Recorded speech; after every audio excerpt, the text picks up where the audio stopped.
Dobré popoludnie. O mojom predchádzajúcom vysielaní bolo veľa otázok. Toto vysielanie venujem odpovediam na vaše otázky. Prečo je dôležité vedieť? Potom je rakovina nevyliečiteľná. Pretože potom má pacient pravdu. Buduje svoju životnosť po liečbe. Rakovina je nevyliečiteľná, ale dlhodobú remisiu možno dosiahnuť, keď pacienti žijú.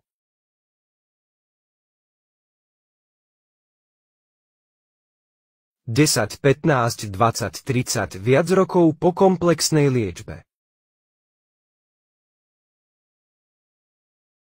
Ak však vezmeme krivku prežitia pacientov s malígnymi novotvarmi, je pozoruhodné, že po 5,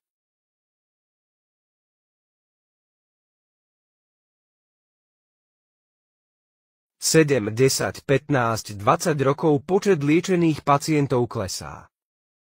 Teda.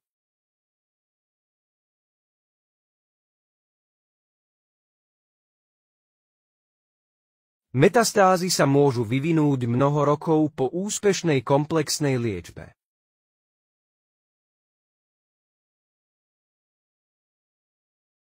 Liečba bola výborná, pacientovi nezostalo nič. O 10 až 15 rokov však choroba prišla znova. Asi tretina pacientov. Žiť po liečbe mnoho desaťročí. Hovoríme o pacientoch, ktorí úspešne podstúpili radikálnu liečbu zo všetkých dôvodov. A nozologické jednotky. Teraz, ak vezmeme všetky rakoviny akejkoľvek lokalizácie, potom tretina pacientov, ktorí boli úspešne vyliečení. Žije mnoho desaťročí. Ale väčšina pacientov, ktorí podstúpili dobrú liečbu, bohužiaľ takýto účinok nedostáva.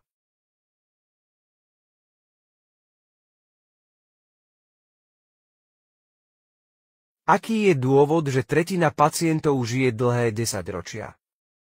Prečo nemajú žiadne metastázy?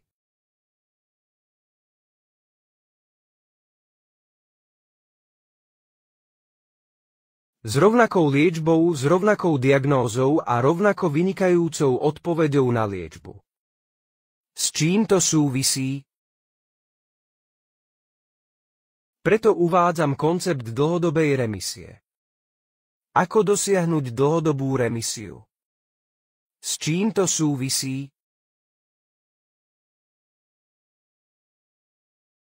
Remisia je, keď sa ochorenie neopakuje. Celý problém je v tom, že rakovina je mutant.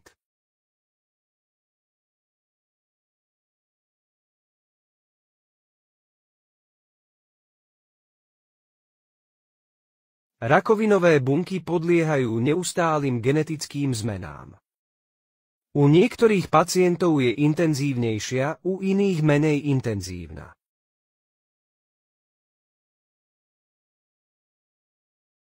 Čo to znamená? To znamená, že keď je pacientovi predpísaná protokolárna liečba, u väčšiny pacientov sa lieči podľa protokolu.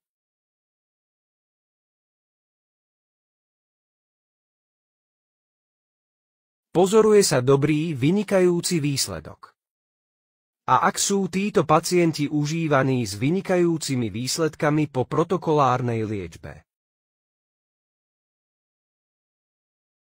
Potom nie každý prežije dlhé desaťročia po takejto liečbe.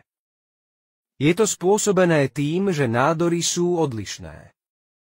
Nie.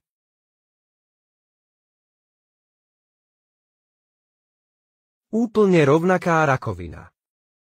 Okrem toho môžu byť nádory citlivé na chemoterapiu a hormonálnu terapiu.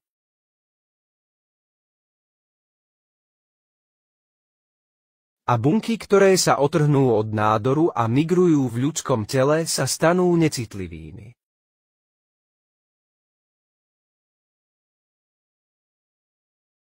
Vykonávané hormonálnou terapiou, chemoterapiou. Zmeny citlivosti sú u každého pacienta úplne iné.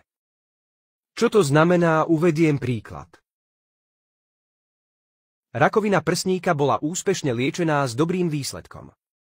Hormonálne pozitívne. Vymenovaný na 10 rokov. Pacientka dostáva tamoxifén. Množstvo pacientov žije dobre mnoho desaťročí. U niektorých pacientov dochádza k relapsom a metastázam. S čím to súvisí? Je to spôsobené mutáciami. Kaskádové metastázy nastanú, keď sa jedna bunka zmení, jej genóm sa zmení a stane sa necitlivou na hormonálnu terapiu. Bola rozdelená. Objavili sa dve bunky. Jedna bunka je citlivá na chemoterapiu, iná nie. Každá bunka sa delí, dochádza k mutáciám a mutácie u každého pacienta sú úplne iné.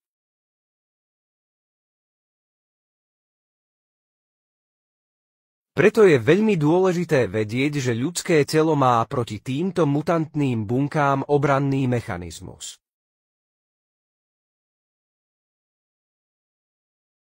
Ide predovšetkým o imunitný systém.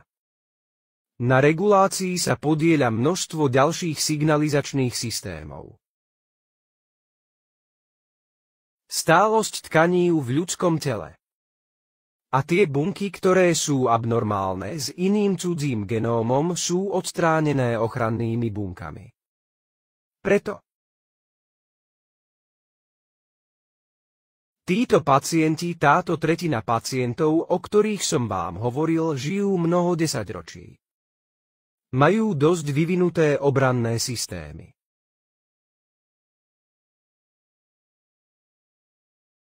A tie bunky, ktoré zostanú v ľudskom tele, sú potlačené obrannými systémami, čím sa zabráni vzniku recidívy alebo metastáz. Nie nádory v inom orgáne. Existujú prípady, keď pacient žil 5 alebo 10 rokov a choroba sa vracia. Prečo? Pretože obranné systémy môžu slabnúť. Ide o stres, choroby, poruchy príjmu potravy, vzťahy.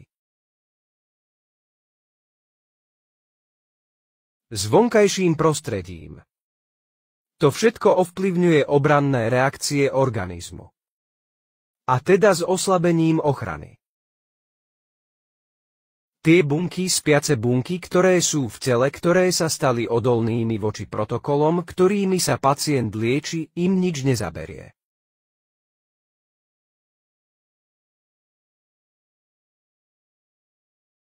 A sedia v látkach.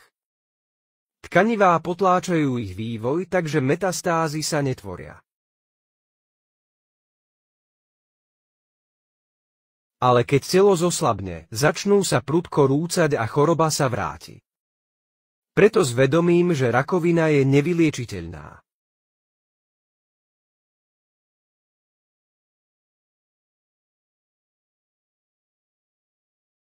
Nabáda pacienta k jednoduchej myšlienke.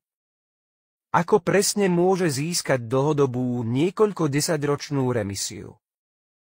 Ako to urobiť, aby to nebolo tretie?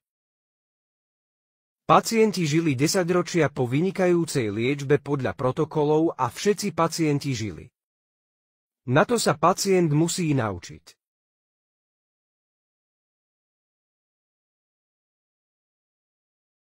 Potom po liečbe začína najťažšia fáza posilňovania vašich ochranných schopností. Toto je smer, ktorým sa pohybujem už niekoľko desaťročí.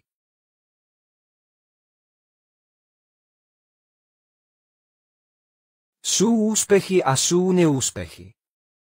Preto keď sa používajú metódy posilňovania obranyschopnosti tela.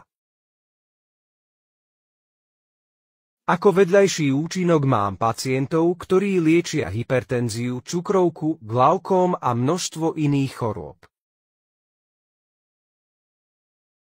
Pretože všetky tieto choroby sú spojené s oslabením ochranných zdrojov organizmu. Ak sa pacient po komplexnej liečbe začne zapájať do Posilnenie ochrany. Kým bude obrana silná, bude žiť. A tie bunky, ktoré zostanú v ľudskom tele, budú potlačené.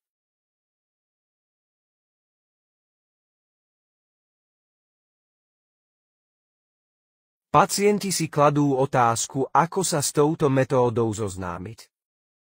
Niekoľko zverejním na Patreone pre pacientov v rôznych krajinách. Zverejním niekoľko. Majstrovské kurzy, na ktorých im aj pacientom aj ja povieme, čo majú robiť. Toto je pre predplatiteľov Patreonu. Ale už na YouTube.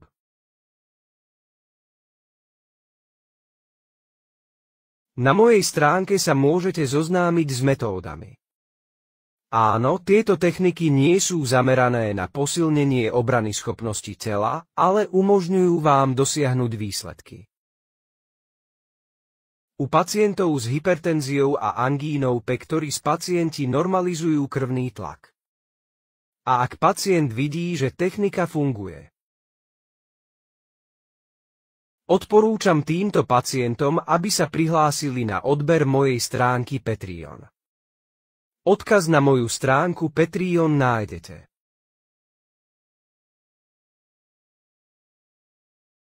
Na mojej stránke YouTube.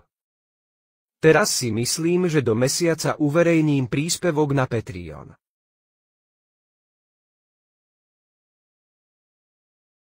Samostatným problémom je majstrovská trieda venovaná zvyšovaniu účinnosti chemoterapie. Ďalším problémom je prevencia metastáz. Sú to úplne iné metódy, úplne iné spôsoby zmeny metabolizmu.